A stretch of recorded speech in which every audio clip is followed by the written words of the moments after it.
हिंदू मजहब जो है, सनातन धर्म जो है, वो तो मोहब्बत का धर्म है, एक्सेप्टेबिलिटी है उसमें, सबको मानते हैं, राम को भी मानते हैं, कृष्ण को भी मानते हैं, सीता को, ब्रह्मा को भी मानते हैं, विष्णु को भी मानते हैं। ये एक ऐसा मजहब आया है जिसमें सबको भगा दिया, कहा श्री राम। भाई श्री राम का मतलब क्या हुआ? मियाँ को ठीक करना है, और मियाँ को ठीक करने के लिए ये सब कुछ होता है।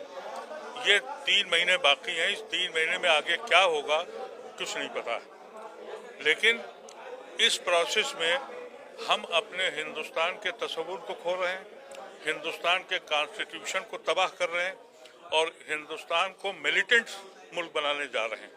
ये बहुत डेंजरस साइन है। इसलिए मैं समझता हूँ कि ये नमाज का तो एक बहाना बन गया है, लेकिन ये एक मिलिटेंट स्टेट बनाना चाहते हैं, और उसी में इन्होंने अपने लोग छोड़ दिए हैं कि कहीं मथुरा का इशू लाएंगे, कहीं इसका इशू लाएंगे, कहीं मजार तोड़ देंगे, कहीं मस्जिद तोड़ देंगे। ये सिर्फ इसलिए करते हैं कि किसी सूरत से एक माहौल हिंदू मुसलमान का हो, रोजी रोटी पे बात नहीं हो, किसानों की बात नहीं हो, महंगाई की बात नहीं हो। उनका मकसद ये है कि बस ये जो अफीम की गोली है ये खिलाओ और मुल्क लूटे जाओ। अब मुल्क के मालिक क्या है? मुल्क के मालिक हैं हम दो, हमारे दो सरकार में बैठे हैं, 2 मार्केट में बैठे हैं, एक खरीद रहा है, दूसरा बेच रहा है। अदीब साहब, जिस तरीके से जिहाद शब्द का इस्तेमाल इस सरकार में शुरू हुआ है, पहले लव जिहाद शुरू हुआ, उसके बाद लैंड जिहाद, इकोनॉमी जिहाद, इस पर क्या कहेंगे? ये मैंने कहा ना कि अब आप कहते हैं ना जय श्री राम कैसे शुरू हो गया? अरे भाई ये भी तो मुसलमान ही थे, मासूम रजा राही, जिन्होंने स्क्रिप्ट लिखी थी रामायण की। यूपी में, वो हमारे यूपी के रहने वाले थे, हम भी वहीं के हैं। अब्बा हुजूर को का तर्जुमा उन्होंने किया अब्बा पिताश्री, उसी से बना सिया राम हम लोग कहते थे, अब श्री राम हो गया। अब वो श्री राम के मतलब हिंदू हो गए। ये देखिए ना, ये यहाँ पर भी मुसलमान की मदद लेनी पड़ी उन्हें कि वो जो अब्बा हुजूर थे वो पिताश्री हो गए। मैं तो उससे पहले पिताश्री सुना ही नहीं था, और मैंने कभी श्री राम भी नहीं सुना था। आपके किसी किताब में श्री राम लिखा हुआ है? सिया राम, सीता राम या राम राम, एक नया वर्ड निकल आया, एक नया मजहब बन रहा है, और वो मजहब जो है वो मिलिटेंसी पे है, वो नफरत पे है। हिंदू मजहब जो है, सनातन धर्म जो है, वो तो मोहब्बत का धर्म है, एक्सेप्टेबिलिटी है उसमें, सबको मानते हैं, राम को भी मानते हैं, कृष्ण को भी मानते हैं, सीता को, ब्रह्मा को भी मानते हैं, विष्णु को भी मानते हैं। ये एक ऐसा मजहब आया है जिसमें सबको भगा दिया, कहा श्री राम। भाई श्री राम का मतलब क्या हुआ? राम तो सीता के बगैर है ही नहीं, सीता को गायब कर दिया। अब ये या तो कॉन्स्पिरेसी मासूम रजा राही की थी, और या फिर इन लोगों की है। आपने गांधी के देश की बात की, आपने कहा गांधी के देश में इस तरीके का जो व्यवहार हो रहा है उससे आप बहुत नाखुश लग रहे हैं। हम इसलिए कहते हैं कि हमने अपने खून को बांटा था, हमने जिन्ना को लीडर नहीं माना था, हमने जिन्ना को ठुकराया था, गांधी को अपनाया था, अपने खून को बांटा था। जब हमने अपने खानदान को बांट दिया और सांझी विरासत में अपना फैसला किया, तो ऐसी शक्ल में क्या होगा? ऐसी शक्ल में जाहिर है कि हमारे साथ तो इंसाफ होना चाहिए था, न कि हम अब टारगेट हो गए कि मियाँ को ठीक करना है। ये अफसोसनाक पहलू है। घटना इसलिए की जा रही है द्वारा ताकि जो मुसलमान हैं उनके अंदर खौफ का माहौल पैदा किया जा सके। जी, ये देखिए, ये एक खास सोच है।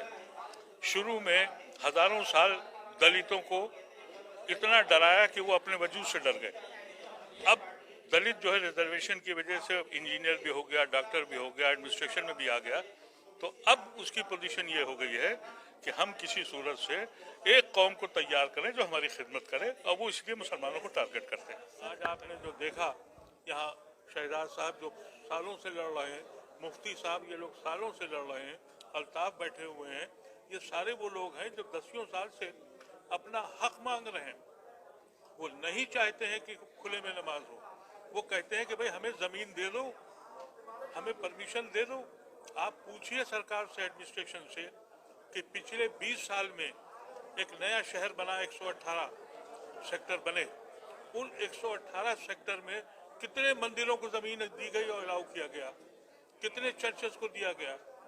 और कितने मुसलमानों के लिए मस्जिद दी गई? 1 इंच जमीन नहीं दी गई। और जो एक दी गई 57 में, वो 10 साल से सुप्रीम कोर्ट में स्टे लगा हुआ है। जो एक वक्फ की जमीन है, जिसको जामा मस्जिद कहते हैं, जो राजीव टॉक पे है, वहाँ 6 साल से पोजीशन नहीं दिया गया है। कहाँ जाएगा आदमी? ये सिर्फ झूठ बोलने का काम है। तो ये जो आपको खबर दी गई है, ये एडमिनिस्ट्रेशन और ये आरएसएस की साजिश का नतीजा है।